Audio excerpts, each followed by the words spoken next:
Vamos al libro de los Hechos, capítulo 1, libro de los Hechos, capítulo 1. Mirad los versos del 1 al 11. Por error yo había dicho 8, pero es el 11, del 1 al 11. Yo voy a dar lectura a estos primeros 11 versos del libro de los Hechos y luego entramos a esta palabra que Dios tiene para nosotros. El libro de los Hechos, Nuevo Testamento, está después de los Evangelios. Después de Mateo, Marcos, Lucas y Juan, tienen el libro de los Hechos. Si están en Romanos o en Corintios, se pasaron, le dan para atrás y encuentra ahí el libro de los Hechos. Amén. Dice así en el capítulo 1, los primeros 11 versos. En el primer tratado, oh Teófilo, hablé acerca de todas las cosas que Jesús comenzó a hacer y a enseñar, hasta el día en que fue recibido arriba, después de haber dado mandamientos por el Espíritu Santo a los apóstoles que había escogido, a quienes también, después de haber padecido, se presentó vivo con muchas pruebas indubitables, apareciéndoseles durante 40 días y hablándoles acerca del reino de Dios. Y estando juntos, les mandó que no se fueran de Jerusalén, sino que esperasen la promesa del Padre, la cual les dijo: oísteis de mí.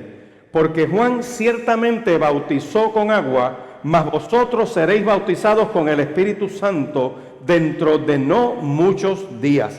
Entonces los que se habían reunido le preguntaron diciendo: Señor, ¿restaurarás el reino a Israel en este tiempo? Y les dijo: no os toca a vosotros saber los tiempos o las sazones que el Padre puso en su sola potestad, pero recibiréis poder cuando haya venido sobre vosotros el Espíritu Santo, y me seréis testigos en Jerusalén, en Judea, en Samaria y hasta lo último de la tierra. Y habiendo dicho estas cosas, viéndolos ellos, fue alzado, y les recibió una nube que le ocultó de sus ojos.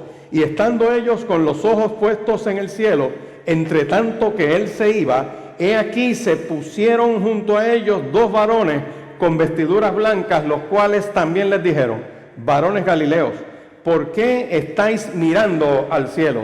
Este mismo Jesús que ha sido tomado de vosotros al cielo, así vendrá, como le habéis visto ir al cielo. Maranata, Cristo regresa en gloria. Señor, te adoramos, te damos gracias porque tú eres bueno, tu misericordia es para siempre, Dios, y porque todo lo que respira en este lugar alaba y glorifica tu nombre. Suplicamos que esta palabra cumpla el propósito para el cual tú la envías en esta hora, que en tu misericordia rompas cadenas en medio de tu pueblo, que en tu misericordia pudras todo yugo que esté oprimiendo mente y corazón en este lugar. Yo te pido que sea la vida hablándole a la muerte, la luz que extingue toda tiniebla. Y si alguien no te conoce en esta hora, yo te pido, Dios de gloria y de poder, que en tu misericordia obres salvación en medio de tu pueblo. Y como una añadidura en el Espíritu, te pedimos que si hay alguien enfermo en este lugar, sea sano en el nombre de Jesús. En el nombre poderoso de Jesús te damos gracias. Amén y amén. Se puede sentar y si quiere dejar su Biblia ahí abierta, aunque vamos a estar mirando una serie de experiencias a la luz de esta palabra. Estamos trabajando una serie, si se dan cuenta, hace unos domingos atrás, que tienen que ver con la oración, tienen que ver con el ayuno. Estamos en 40 días de oración y ayuno, que empezamos el pasado 7 de julio y que van a terminar el 15 de agosto. Y se ha repartido como una guía de oración donde tenemos el día, el tema y los textos bíblicos que se usan como base para hacer una oración cada día, en adición a las peticiones que usted pueda tener de su oración. ¿Por qué razón? Porque a veces uno empieza a orar y de momento su mente se va a pensar tantas cosas, y si uno tiene una guía para seguir esa oración, uno se mantiene como más enfocado. Y hemos puesto unos modelos de oración que se han hecho en base a la palabra que tenemos, los textos que están al lado. Y es bien interesante. ¿Por qué razón? Bueno, porque la palabra, número 1, no retorna vacía. La palabra es palabra de Dios. 2, es una espada que entra y corta lo que está enfermo. Así que cuando oramos palabra de Dios, vamos montados sobre las promesas de Dios. Un ejemplo es, como dicen los salmos: joven fui, he envejecido, no he visto justo desamparado, ni su simiente que mendigue pan. Y cuando yo oro eso, siguiendo esa palabra, estoy orando las mismas promesas de Dios. Y tú puedes decir en la sala de tu casa, no importa que te hayas quedado sin empleo, no importa lo que diga la economía, tú le dices: Señor, tú has dicho en tu palabra que no he visto justo desamparado, ni su simiente que mendigue pan. Yo te suplico, Dios, que pongas pan sobre esta mesa. Y algo va a pasar. Amén, porque estás en línea con el propósito de Dios en esa oración. No lo hacemos como una fórmula mágica, no se equivoque. No es un ritual lo que estamos haciendo, es enfocar una temporada de 40 días, enfocándonos en el propósito de Dios. Así que en eso, en el día de hoy también, yo quiero mirar algo que dijo Jesús en las Escrituras. Lo voy a mirar desde Juan capítulo 7, mire un momento Juan capítulo 7, porque Él dijo algo que nosotros debemos recordar. Vaya a Juan, el Evangelio según San Juan, en el capítulo 7, mirar por allí por el verso 37 al 39, que dice: en el último y gran día de la fiesta, Jesús se puso en pie y alzó la voz diciendo: si alguno tiene sed, venga a mí y beba. El que cree en mí, como dice la Escritura, de su interior correrán ¿qué? Ríos de agua viva. Esto dijo del Espíritu que habrían de recibir los que ¿qué? Los que creyesen en Él. Pues aún no se había manifestado, o no había venido el Espíritu Santo, porque Jesús no había sido aún glorificado. Y por eso yo quiero agarrar esta estampa que vemos en el libro de los Hechos, en ese capítulo 1, porque Cristo en el mismo verso 7 le dice: mira, no se pongan a calcular cuando yo regreso. No se pongan a calcular tanta cosa y tanta fecha por el orden de los eventos proféticos que habrán de venir, porque el día y la hora nadie lo sabe. De hecho, cuando tú miras la historia de la iglesia hacia atrás, muchos movimientos que hoy en día son aberraciones, empezaron en lo correcto y se metieron a experimentar en las profecías y se pusieron a calcular cosas y a profetizar cosas en la voluntad humana y no por revelación del Espíritu. Y alguien dijo: Cristo viene en tal fecha. Yo tengo todavía guardado en mi casa un librito que escribieron unos coreanos de Nueva York, un movimiento pentecostal fuerte, tremendo, que estaba creciendo, y uno de sus líderes le dio como escribir un panfleto diciendo: Cristo viene el 28 de mayo, creo que era 1992, yo tengo el panfletito y se lo mandaron a montones de personas y yo lo recibí. Y yo dije: wow, yo les contesté una carta. Yo les dije: miren, ya que Cristo viene ese día, por favor, mándenme todo su dinero de sus cuentas de banco, porque ustedes no lo van a necesitar. Yo se lo puse en una carta. Nunca me contestaron la carta. Pasó la fecha. Le pasó lo mismo a los russellistas. Russell, Tate, toda esa gente se empezó a meter en las profecías y empezaron a decir: Cristo viene en el año 1914.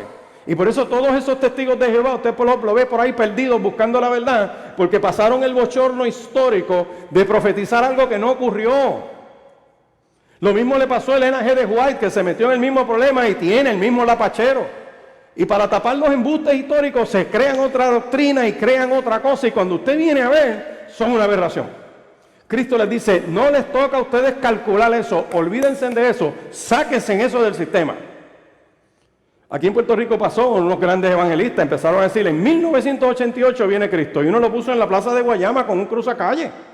Dijeron: pues como Israel empezó en 1948 como nación, dice que no pasará esta generación hasta que Cristo regresa. El tipo calculó y dijo: bueno, si en 1948 nace la nación de Israel otra vez, para efectos de la humanidad, 40 años son una generación, 1988, pasaron el bochorno. Hasta cerraron el local, ya no lo tienen. Así que cuando Cristo dice: no os toca a vosotros saber eso, dice los tiempos o las sazones que el Padre puso en su sola potestad. Ahora, ¿qué es lo que nos toca a nosotros? Por favor, mire el verso 8, dice: ¿pero qué? Pero recibiréis poder cuando haya venido sobre vosotros el Espíritu Santo, y me seréis testigos en Jerusalén, en toda Judea, en Samaria y hasta lo último de la tierra. La iglesia está investida de poder para proclamar la bendita y poderosa palabra de Dios. No es para nosotros creernos que somos lo mejor, estamos equivocados. Ahora, yo quiero decir algo y lo voy a decir con toda responsabilidad, y aquí hay una serie de sermones que yo estaré predicando en línea con esto, porque hay varios enfoques que se han sacado sobre el Espíritu Santo de Dios y la gente lo ha agarrado como la gran verdad y se han ido tribus detrás de cada cosa. Hay una experiencia que dice: mira, cuando yo acepté a Cristo como mi único y eterno Salvador, yo recibí el Espíritu Santo. ¿Cuántos saben que eso es así? En el momento de recibir a Cristo, nadie se puede convertir si el Espíritu Santo de Dios no lo alumbra. Porque el Espíritu Santo me guía a la verdad que es Cristo. Así que para yo estar en Cristo, el Espíritu tuvo que trabajar conmigo. El problema es que hay gente que se resiste al Espíritu y quieren seguir como están. Eso es otro problema. Ahora, hay otros que dicen, no, espérate, es que además de recibir a Cristo como mi único y eterno Salvador, hay otra experiencia que se llama bautismo. Y otros dicen, espérate, es que el bautismo ocurrió en Hechos capítulo 2, no puede ser repetido. Y otros dicen, mira, no es un bautismo, es que además de ese bautismo histórico que ocurrió, hay una plenitud del Espíritu. Yo creo que hay una plenitud del Espíritu. Yo creo que hay una llenura constante del Espíritu Santo. Por favor, busque un momento Efesios capítulo 5 y verso 18. Y aquí estoy caminando sobre el alambre, pero yo quiero que usted se enfoque bien en lo que yo le quiero decir. Vaya a Efesios capítulo 5 y verso 18, que el apóstol Pablo le dice a la iglesia, ¿sed qué? ¿Sed qué? Sed llenos ¿de qué? Del Espíritu Santo. Es un mandato, le está diciendo, tienes que ser lleno del Espíritu Santo. ¿Cómo un borracho llega a ser borracho? Porque está en el texto. ¿Qué tiene que hacer el borracho para ser borracho? Pero ¿qué pasa cuando le pasa esa borrachera? Tiene un hangover.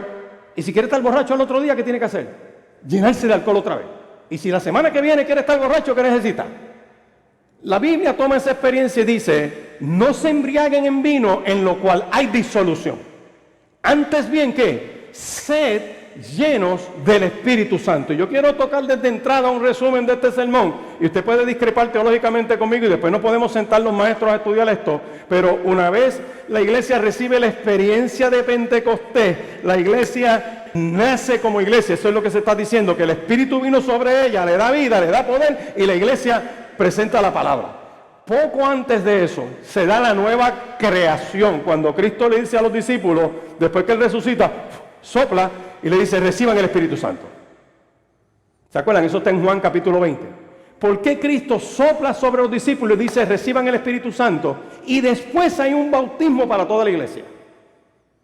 Porque se entiende que en el momento que Cristo sopla sobre los discípulos, ya Él está resucitado, es la nueva creación. Es como cuando Dios agarró al hombre del polvo de la tierra, sopló en su nariz y le dio aliento de vida, y el postrer Adán, que es Cristo, en Juan 20 sopla, porque ya tú eres una nueva criatura en Él. Pero entonces eso es en lo personal. Ahora, a la iglesia, que Cristo es la cabeza y es el fundamento, se le inviste de poder. Porque si la iglesia no tiene el poder del Espíritu Santo, de la persona del Espíritu Santo, es un club.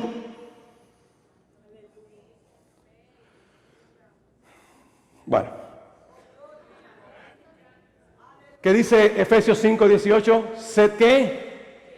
¿Sed qué? Y se lo dicen en Efesios.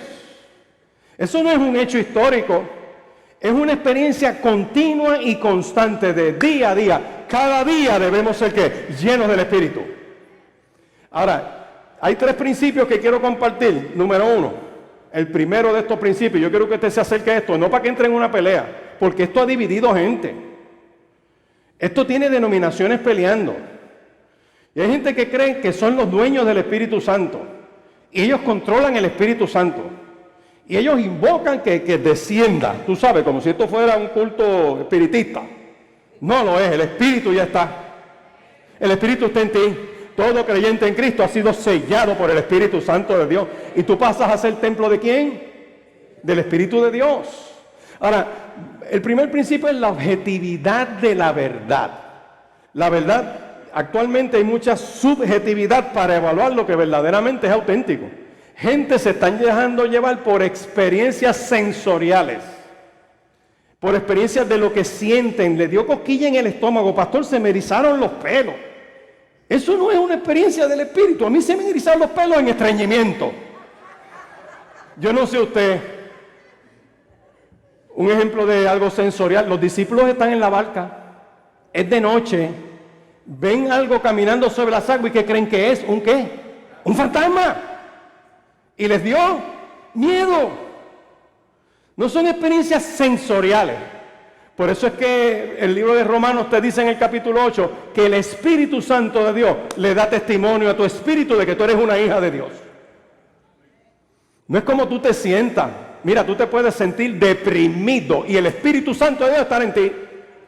Por eso esos disparates que se cantan de que no puede estar triste un corazón que tiene a Cristo. Mira, soy triste hasta la muerte, dijo Cristo, orando en Getsemaní. Entonces lo hemos sensorializado todo y como me siento está nublado, pues no voy para la iglesia. Está nublado, pues no quiero orar. Pastor, es que me siento con coraje. Con coraje que es bueno orar. Eso lo hizo Ana en el altar.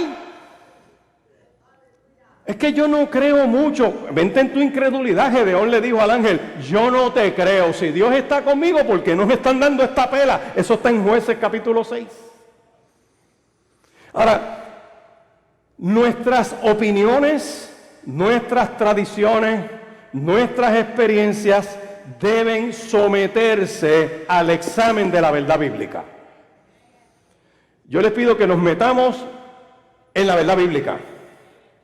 Cuando hace años yo fui a estudiar en el Colegio Bíblico Pentecostal, hoy se llama Universidad Teológica del Caribe, en la entrevista que me hicieron los decanos y la decana de admisiones, tú llenas un cuestionario, te hacen un examen en Biblia tremendo. Yo creo que yo lo pasé casi todo, menos las partes históricas, porque yo estaba empezando a estudiar Biblia, pero uno lee mucho y el Espíritu de Dios te va dando. Ellos me entrevistan y me dicen, ¿ha sido usted bautizado con el Espíritu Santo? Eso es algo clásico en la experiencia pentecostal. El problema es que hay gente que ha sacado esa experiencia del Espíritu y la ha ligado con la salvación, creyendo que si yo no he hablado en lengua, si no he tenido estas experiencias, no soy salvo. Eso es un disparate. Yo quiero que usted sepa eso, que la salvación es en Cristo. El ladrón en la cruz no habló en lengua. El ladrón en la cruz que se convirtió en la última hora no predicó un sermón. El ladrón en la cruz no lo bautizaron, pero lo estaban matando. A ti no, a ti como no te están matando, tú tienes que entrar en un proceso. Ese no pudo bajar de la cruz a predicar, pero todos los demás que hemos sido convertidos a Cristo, tenemos un deber de ¿qué? De buscar esa constante llenura del Espíritu Santo de Dios y ser luces en medio de las tinieblas de este tiempo. Tu estilo de vida es lo que confronta a la gente. No es lo que tú le enseñes o lo que tú prediques, tu testimonio. Cómo tú eres como comerciante, cómo tú eres como vecino, cómo tú eres como hijo, como padre. Tu testimonio es lo que alumbra en medio de las tinieblas de este tiempo. Tu mejor sermón es tu conducta. Entonces, yo quiero este principio, ¿por qué? Porque la palabra, escuche bien, culmina en Cristo. La palabra más grande dada a la humanidad es el Verbo encarnado, es Cristo. Vaya a Primera de Corintios, capítulo 10. Primera de Corintios, capítulo 10. Vamos a buscar Primera de Corintios, capítulo 10, porque este es el primer principio de que vamos por la objetividad de la verdad.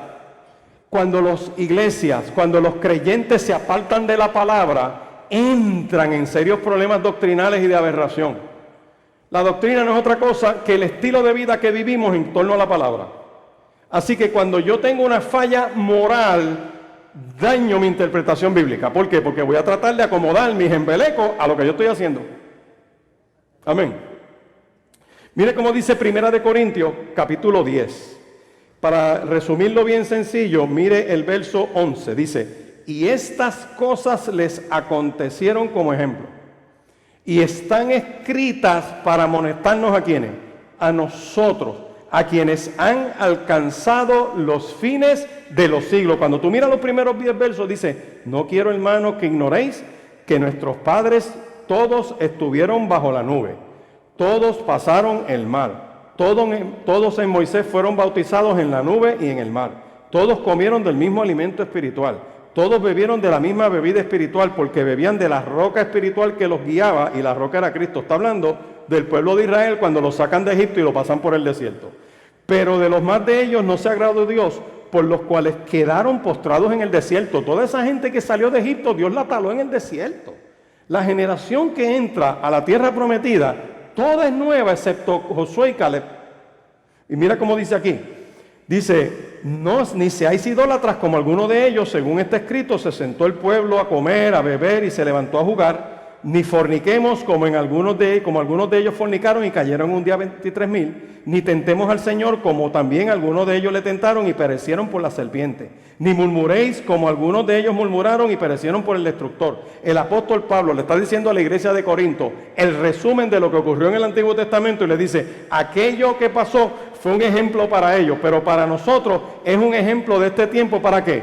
Para que nosotros, dice, y están escritas para amonestarnos a nosotros en este tiempo. ¿Usted cree que si Dios saca al pueblo de Israel de las garras de Egipto, lo cruza por el desierto, les da alimento, les da sostén, les da una tierra prometida, les da la cobertura que le dio, le metió un plan médico en el desierto que era el asta de bronce, Él les dio todo, agua de la roca, les dio toda esa bendición. Y ese pueblo no es fiel. Y Dios lo tala en el desierto.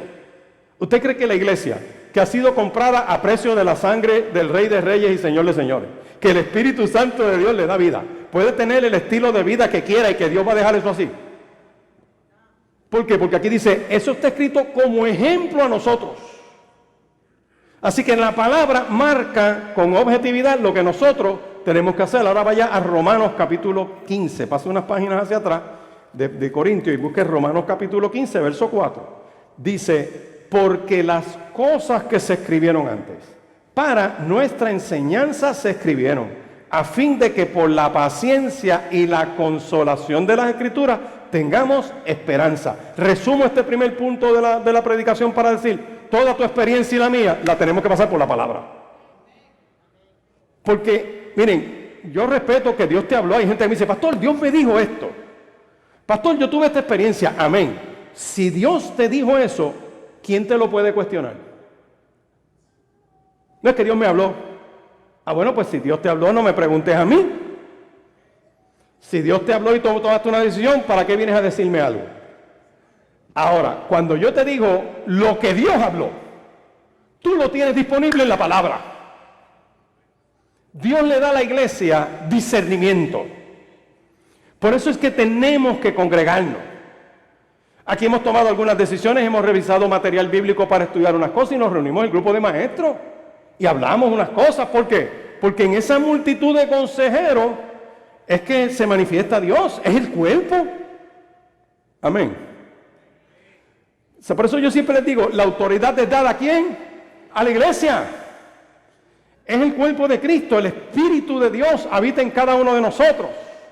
No dejen de congregarse como algunos tienen por costumbre. Así que todo lo que vamos a hacer es la objetividad de la palabra. El problema es cuando sacamos y tratamos de buscar métodos. Ejemplo, a un ciego lo sanaron escupiéndole en la cara. ¿Ustedes se imaginan? Pasen los ciegos acá, ¡pum!, en la cara. Porque estoy buscando el método. No, es que es el lodo. Y le ponen lodo. A otros lo tocaron, a otros le gritaron desde lejos. A unos le dijeron, recibe la vista. Todos recibieron. ¿Quién se la dio? Puesto los ojos en Jesús, autor y consumador de la fe. Cuando ponemos la cuestión en el método, ahí es que empiezan los problemas. Porque nos olvidamos de él. La mujer del manto. Se ha hecho toda una teología del manto. Todavía hay gente que está como Indiana Jones buscando el manto. Porque pierden de vista el que tenía el manto. Amén.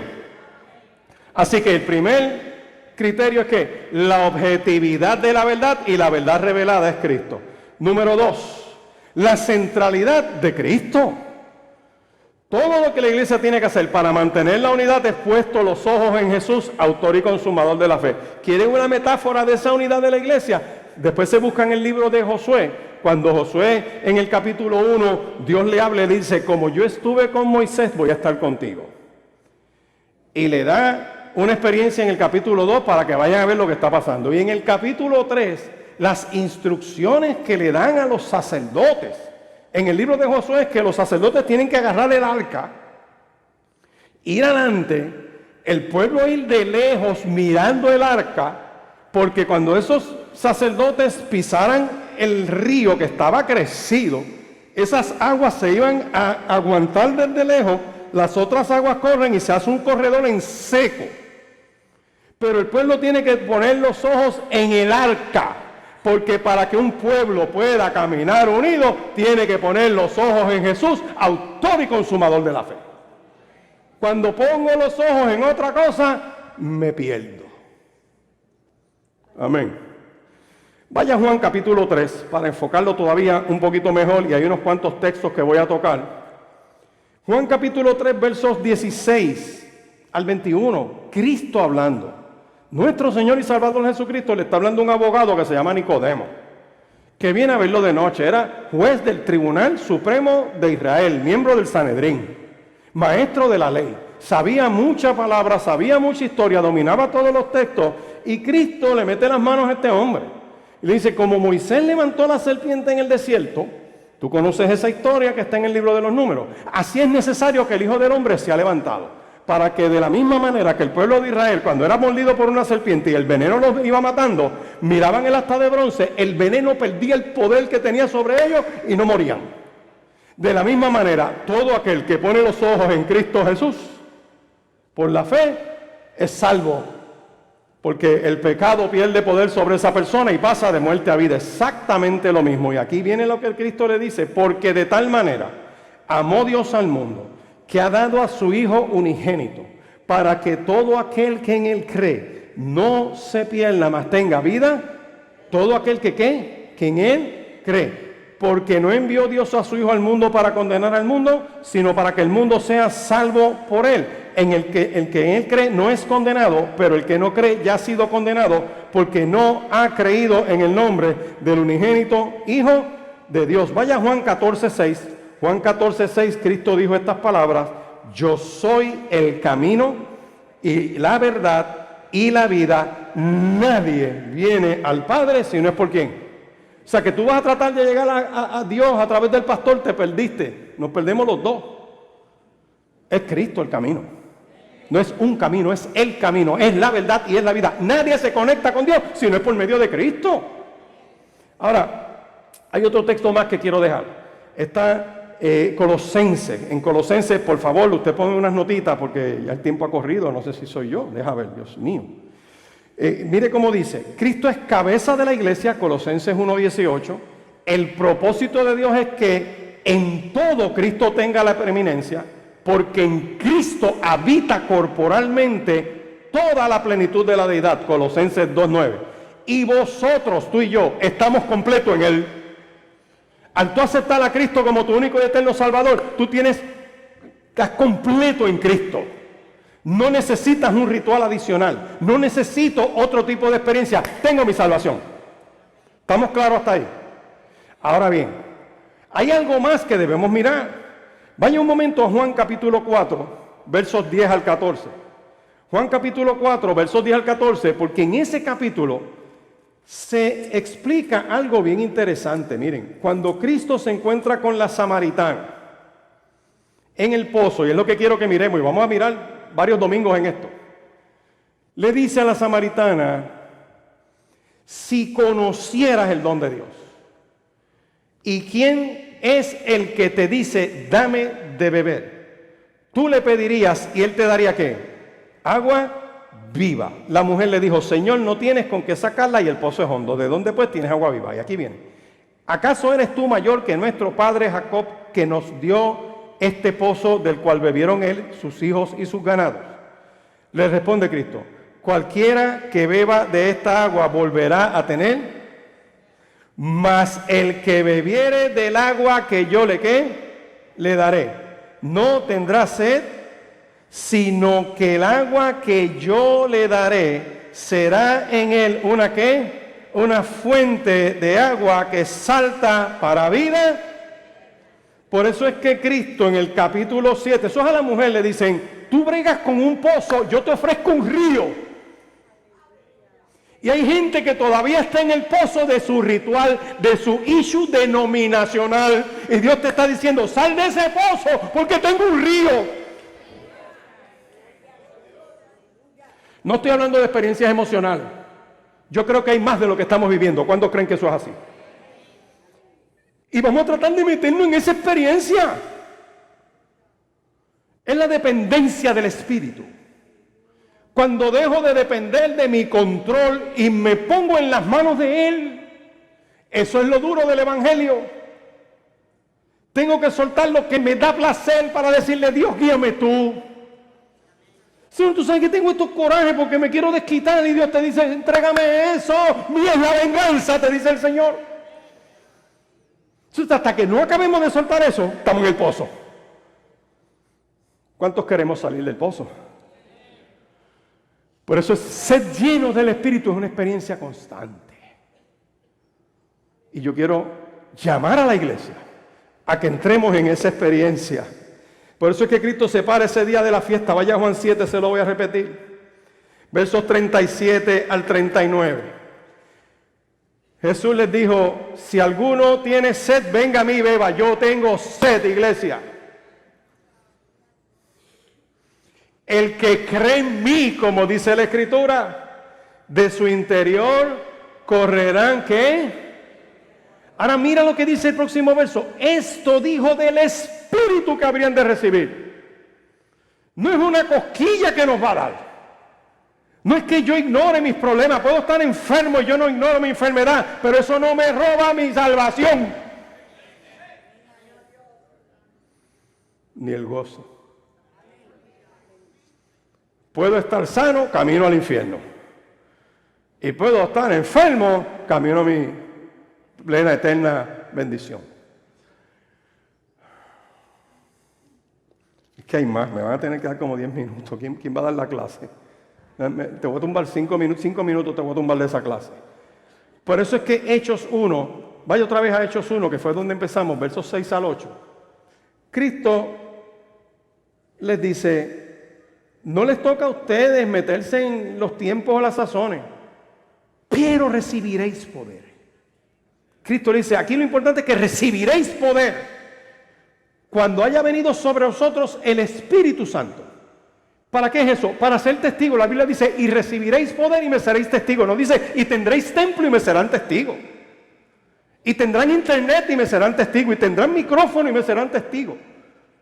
Miren Hechos, en el primer culto, Pedro se para, mete un sermón poderoso y se convierte en 3,000 y no había sistema de sonido.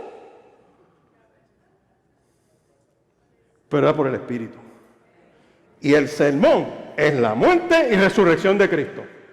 Para que todo aquel que en él cree no se pierda, mas tenga vida. Dios desea que cada uno de sus hijos viva entera y continuamente bajo el control del Espíritu. 2, sin la llenura del Espíritu Santo es imposible que el creyente o la iglesia viva como es digno del Señor. Hay gente que no se dejan guiar por el Espíritu y se dejan guiar por sus propias disciplinas. Y el día que fallan, se sienten enfermos. Hay mucho neurótico espiritual. Tienen un checklist, fallé en esto. Ay, en esta semana no oré estos 2 días. Estoy perdido. No, no estás perdido. Tienes el día de hoy. Levántate, camina, echa para adelante. Ahora, sin la dependencia del Espíritu, no vamos para ningún lado. Ustedes conocen la anécdota del viejito. En un teatro ponen este gran dramaturgo, el tipo agarra el Salmo 23, ¡wow! Y lo recitó espectacular, la gente aplaudió, ¡wow! Tremendo. Y faltaba alguien en el programa y llaman al viejito que limpiaba aquello allí. Y el tipo va allá y se para en aquella tarima y le habla a la gente el Salmo 23. Y la gente empezó a llorar, a arrepentirse, a pedirle perdón a Dios. ¡Wow! Al final le dicen a alguien, ¿qué fue lo que pasó aquí? Este dramaturgo, una dicción perfecta, un dominio escénico tremendo. Y estos tipos aplaudieron. Pero cuando ese viejito se paró allí y habló el Salmo 23, cayó una experiencia sobre ese auditorio. Dice, porque aquellos conocían el Salmo del pastor. Este conocía al pastor del Salmo. Son 2 cosas distintas. Cuando miran a Cristo, cuando la gente mira a los discípulos de Cristo, búsquelo, está en el libro de los Hechos, los jueces dicen, wow, se conoce que estos eran sin letras y del vulgo, pero se conocía que habían andado con Jesús. Que la gente diga eso de nosotros, que cuando miren la cruzada, cuando te miren a ti, diga, se conoce que tú has andado con Jesús. Cierro con esta experiencia. Bueno, 2 principios más. Nuestra propia voluntad y el mundo van a obstaculizar nuestra entrega a Dios. Y eso también va a ocupar el lugar que Cristo debe tener en nosotros. En la vida y la experiencia cristiana debemos depender más del Espíritu y menos de nosotros. No podemos ser llenos del Espíritu, Efesios 5:18, hasta que nos rindamos a ser dirigidos por el Señor. Debemos, escuche bien y ponga esta nota el que esté tomando nota, debemos sacrificar y abandonar todo por esta perla de gran precio. Y el último punto. Vaya conmigo a Juan 21 para terminar de fumigar todas las neurosis que hay con esto. Vaya a Juan 21, verso 20. Lo quiero leer. ¿Lo tienen? Miren esta experiencia. Volviéndose Pedro, vio que le seguía el discípulo a quien amaba Jesús. El mismo que en la cena se había recostado al lado de él y había dicho: Señor, ¿quién es el que te ha de entregar? Cuando Pedro lo vio, dijo a Jesús: Señor, ¿y qué de este? Porque ya Cristo había estado trabajando con Pedro y le había dado una palabra. Entonces, cuando Pedro está con Cristo ahí en esa escuela tremenda, mira y cree que viene Juan, dice: ¿y con este qué es lo que hay? Y Cristo le dice, mira lo que dice el verso 21, Pedro le vio, dijo: Señor, ¿y qué de este? Jesús le dijo: si quiero que él quede hasta que yo venga, ¿qué a ti? Sígueme tú. Le está diciendo: si yo lo quiero dejar vivo hasta que yo regrese, puede estar 2000 años, pero a ti no te importa eso. Sígueme tú. Deja de estar pendiente de los demás y enfócate en lo que Dios tiene contigo. Mírelo otra vez. ¿Y qué plan tienes con este? A ti no te importa lo que Cristo le está diciendo. Y que lo que te debe importar es el plan que yo tengo contigo. Vamos a seguir mirando. Este dicho se extendió entonces entre los hermanos de que aquel discípulo no moriría. Pero Jesús no dijo que no moriría, sino: si quiero que él quede hasta que yo venga, ¿qué a ti? Vea por favor conmigo el verso 24. Este es el discípulo que da testimonio de estas cosas y escribió estas cosas, y sabemos que su testimonio es verdadero. Juan dice: estaban diciendo que yo no iba a morir. Mira, sí, no significa eso. Lo que significa es esto otro, y yo te lo pongo por escrito. Amén. Repasando los 3 principios que Dios nos ha dado hoy, toda experiencia de nosotros tiene que pasar por el sedazo de la palabra. Número 2, puesto los ojos en Jesús. Si estoy en Cristo, tengo que salir del pozo de mis tradiciones para entrar en esa experiencia con Él y que brote ese río de agua viva. Y número 3, respeto tu experiencia, pero no te voy a imponer la mía. Amén. Ese ha sido el problema, que yo quiero obligarte a que tengas lo mismo que yo, cuando Dios te está diciendo: ¿y qué a ti? Con Él brego yo. Contigo brego yo, te dice el Señor. Amén. Yo espero que esta palabra nos ayude a enfocarnos en la experiencia diaria que vamos a buscar con el Señor.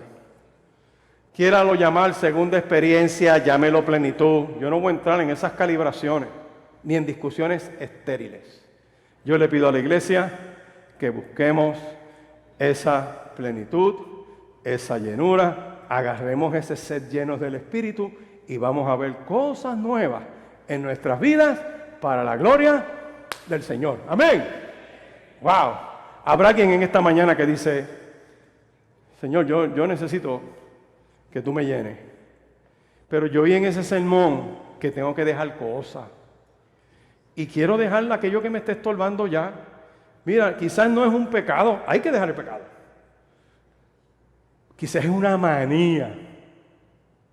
Lo voy a decir en un lenguaje bien del Caribe, un embeleco. Una cosa que tú crees que tiene que ser como tú quieres. Y Dios te está diciendo: acá bien, entrega eso ya. Yo tengo esa llenura para ti. Que sueltes esa amargura, dejes esa carga ya.